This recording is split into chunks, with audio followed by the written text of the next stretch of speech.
Et c'est Frédéric Rosier qui nous accompagne ce soir jusqu'au fixing et à la clôture dans une demi-heure, conseiller chez Mescart Gestion Privée. Bonsoir Frédéric. Bonsoir. Bon, on a marqué une respiration hier sur les actions européennes pour mieux repartir de l'avant aujourd'hui. Effectivement, alors qu'on avait des statistiques plutôt négatives venant d'Asie, des bonnes statistiques aux États-Unis, et le marché reprend sa marche en avant pour bloquer sur les 5100 dans le sillage des banques qui performent beaucoup aujourd'hui, plus 3 sur Société Générale. Orange, on parlait de dividendes, donc il y a une thématique aussi dividende qui est en train de se dégager sur le marché. Concernant les baisses, quelques baisses pas forcément très significatives, à noter quand même une technique qui baisse de 1,60 aujourd'hui. Bon voilà pour le panorama de cette séance, encore une demi-heure de cotation en Europe, mais on va a priori terminer en hausse sans problème. Le CAC 40 qui est reparti à l'assaut des 5100 points aujourd'hui. Frédéric, merci, on vous retrouve tout à l'heure. On va accueillir nos invités du Club de la Bourse dans un instant. On sera avec... On refait la séance avec nos invités du Club de la Bourse. Emmanuel Soupre, directeur de la gestion action de Neuflis OBC Investissement. Gérard Moulin est avec nous, responsable de la gestion action Pricing Power chez Amplegest. Et par téléphone, Frédéric Rosier, conseiller chez Mescart Gestion Privée. Frédéric, effectivement, on efface complètement la baisse d'hier sur les actions européennes. Alors, vous le notiez tout à l'heure, Frédéric, les bancaires bien orientés, retour de l'automobile et puis la thématique du rendement, là. Effectivement, une thématique d'ailleurs qui pourrait être le soutien d'ailleurs du marché, qui annule finalement toute velléité de correction dans un monde où il y a de moins en moins de rendement. L'obligataire n'offre plus aujourd'hui cette possibilité, le monétaire, je vous en parle même pas. Et donc on voit des thématiques effectivement de distribution porter ce marché. Donc on a vu les foncières, rappel, quelques foncières aujourd'hui délivrent du 6, 7, 8% de rendement. La téléphonie, Orange notamment.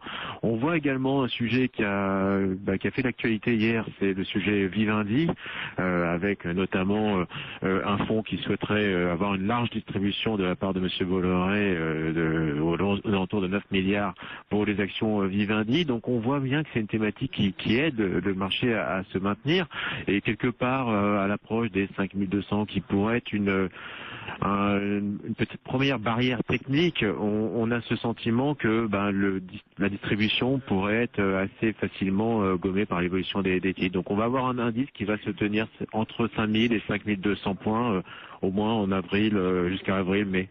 Bon, cette thématique du rendement, alors là, ça peut permettre, bon, vous avez cité Orange, les foncières, Vivendi aussi, là, ça peut permettre de dire un mot du cas Vivendi. Là, il y a un activiste, un fonds américain, semble-t-il, PS Asset Management, là, qui détient environ 1% du capital. Donc, les activistes aux États-Unis, c'est des grands noms, on les connaît tous. Oui. Ils sont très présents, les Carl Icahn et autres, voilà, ils sont très, très connus.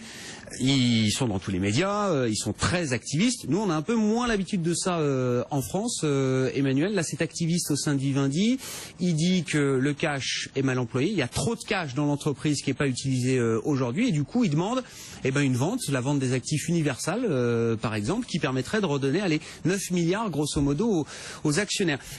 Est-ce qu'il pose les bonnes questions, là, cet activiste, face à Vincent Bolloré il pose une question qui est classique, que l'on a déjà entendue pour nombre de dossiers. Néanmoins, je suis pas certain qu'il la formule comme il faut, compte tenu de l'expérience de Vincent Bolloré. Alors, ce que j'entends par là, c'est que le temps, la mesure du temps, selon Vincent Bolloré, n'est pas la mesure du temps des marchés et n'est pas la mesure du temps d'un activiste. Ce dont on s'aperçoit, c'est que le groupe Bolloré s'est construit avec une notion du temps et des investissements qui parfois nous déconcerte, mais qui se justifie remarquablement sur longue période. Toutes les interventions qui ont été faites sur le plan industriel par Bolloré ont trouvé leur sens, qu'il s'agisse des activités en Afrique, qu'il s'agisse aussi de l'intervention sur Vivendi, qu'il s'agisse de la cession de SFR, Havas. Et en ce qui concerne Havas. Havas, on est en train d'avoir une transformation tout à fait remarquable du groupe. Ça prend des années, mais ça n'est pas grave. Si la mesure du temps chez Vincent Bolloré, c'est de raisonner sur 10 ans, 20 ans, à ce moment-là, on est parfaitement en adéquation avec ce qui se présente sur le plan du cours de bourse. Alors, je comprends parfaitement qu'un actionnaire... On peut être actionnaire, ne pas être spéculateur court-termiste et pas forcément avoir non plus 10, 20 ans devant soi, Emmanuel. Oui, mais c'est la stratégie de Vincent Bolloré et en tout cas... Même dont on s'aperçoit, c'est qu'à chaque fois que Vincent Bolloré a mené une stratégie, en général, on a été, en tant qu'actionnaire minoritaire, parfaitement récompensé de nos efforts d'accompagnement. Bon, c'est là où je dis qu'on n'est pas habitué à ces actionnaires activistes. Deux questions. Si vous voulez répondre sur le fond sur Vivendi, Havas, j'imagine que vous avez des choses à dire, Gérard, mais sur la thématique des activistes. Souvent, aux États-Unis, évidemment, ils entrent avec fracas dans une entreprise. Mais j'allais dire, c'est habituel. Les actionnaires aiment bien aussi voir des gens qui mettent un peu le coup de pied dans la fourmilière chez Apple ou ailleurs. Et ça porte ses fruits souvent chez Apple. Voilà, ils ont fait du retour de cash aux actionnaires sous la pression d'activistes. Est-ce que vous le voyez, enfin, je sais pas, est-ce que vous seriez content, je sais pas si vous êtes actionnaire de Vivendi, pas sûr, mais c'est pas le genre de la maison Pricing Power, enfin du fonds Pricing Power que vous gérez, mais si vous étiez actionnaire d'une entreprise, vous voyez débarquer un activiste, vous voyez ça d'un bon œil ou Alors franchement, nous on est actionnaires de sociétés qui ont fait leurs preuves, qui sont, ça veut absolument pas dire endormis justement. Quand on s'endort aujourd'hui, on est mort. Donc c'est signe que vous faites preuve, vous faites confiance au management quand vous achetez une entreprise. Donc à ce moment-là, vous partez du principe que vous n'avez pas besoin d'un activiste qui vienne réveiller un management. Si vous l'avez choisi, c'est que vous êtes complètement dans la bonne voie. Je préciserai peut-être une ou deux choses, mais c'est tout à fait le départ du raisonnement. Par contre, on est des financiers, on a des responsabilités importantes, on gère de l'épargne ouverte au public, donc on se doit d'analyser la stratégie, l'analyse financière et les aspects sociologiques, ça me tient aussi beaucoup à cœur, d'un dossier complètement. Ceci étant dit, il n'y a pas de chèque en blanc de notre part, mais à la base, il y a une sélection d'entreprises avec un système dans l'entreprise, donc c'est pas lié à une personne, c'est un système dans l'entreprise dans laquelle on investit qui est efficace. C'est-à-dire que le board, la façon dont la société est organisée, ça a fait ses preuves depuis très longtemps. Donc, un activiste qui arrive dans ce genre de dossier ne peut pas, je le dis très clairement, dans ce genre de dossier, ne peut pas maîtriser les tenants et les aboutissants d'un dossier. Je prends l'exemple théorique de la société X qui a beaucoup de cash. Il faut connaître parfaitement bien un secteur ou un sous-secteur dans lequel est présente cette entreprise pour savoir. La question, c'est pas du tout de se dire le cash ne rapporte pas. J'ai un peu.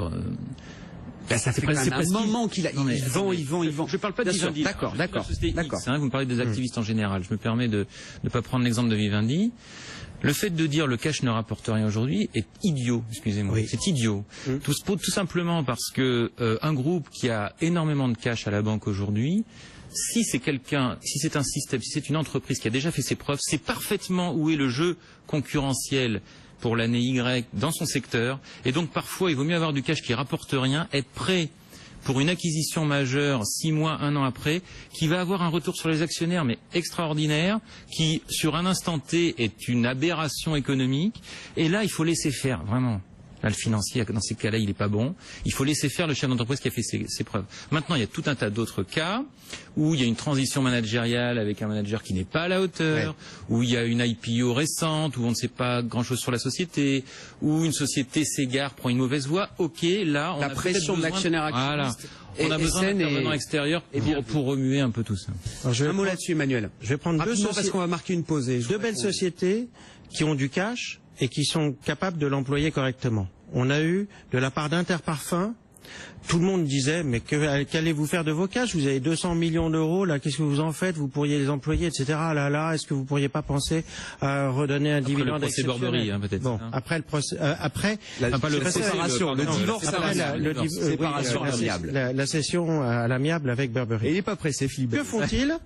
Interparfums rachète Rochas. Donc on voit qu'ils emploient avec efficacité une partie de leur cash dans quelque chose qui vient compléter de manière dynamique les activités principales d'Interparfums. Deuxième exemple, Ruby. Aujourd'hui, on apprend qu'ils font l'achat d'une société en Afrique de façon à ouvrir un nouveau métier. Alors on leur disait, vous avez du cash, vous pourriez peut-être donner un peu plus de dividendes. Mais là, on va créer de la valeur. Et qu'est-ce que fait le titre? Il monte de 6%. Il est au plus haut. Et il faut rappeler, en ce qui concerne Ruby, concernant le dividende, qu'ils ont toujours proposé à tous leurs actionnaires de réinvestir le dividende en titres. Et c'est suivi à 85%. Ça veut dire que l'on estime, en tant qu'actionnaire, qu'actionnaire de Ruby ou en tant qu'actionnaire d'Interparfums que ce sont des gens intelligents pour pouvoir mener une croissance durable et profitable. Frédéric Rosier, dernière question pour cette fin de séance là, conseiller chez Mescart Gestion Privée, je le rappelle, on gagne 0,7% ce soir, le CAC qui retrouve quasiment son plus haut de l'année, autour de 5100 points. Qu'est-ce qui se passe là à court terme? Quels vont être les rendez-vous? Qu'est-ce que vous allez regarder demain, après-demain? Qu'est-ce qui va selon vous être alors le driver des marchés d'une certaine manière? C'est assez creux, hein. Pour le coup, là, on attend finalement la confirmation avec les prochains trimestriels en Europe, la confirmation que cette hausse quelque part est justifiée, puisque ça c'est en avril les trimestriels. Oui, tout à fait. Donc, si vous voulez, pour l'instant, on va tomber vendredi, on aura le PIB final aux États-Unis, donc qui va nous donner une bonne petite indication peut-être du ralentissement US. Mais à part ça, on sent que le marché finalement, il est tiré par lui-même quelque part. On voit les flux. Un petit rappel quand même, hein, il y a des flux d'ETF venant des États-Unis. On a plus de 50 milliards venant des États-Unis d'ETF actions américaines qui se déversent sur des ETF européens. Donc ce flux-là, il est pour l'instant non-stop. Il vient alimenter le marché. C'est des montants absolument considérables et ça fait quasiment 9 à 10 semaines consécutives que ces mouvements-là sont positifs. Donc tant qu'on a le flux aujourd'hui, on a un marché qui reste bien orienté. Merci beaucoup Frédéric. Merci d'avoir été avec nous pour cette fin de séance. Frédéric Rosier, conseiller chez Mescart Gestion Privée.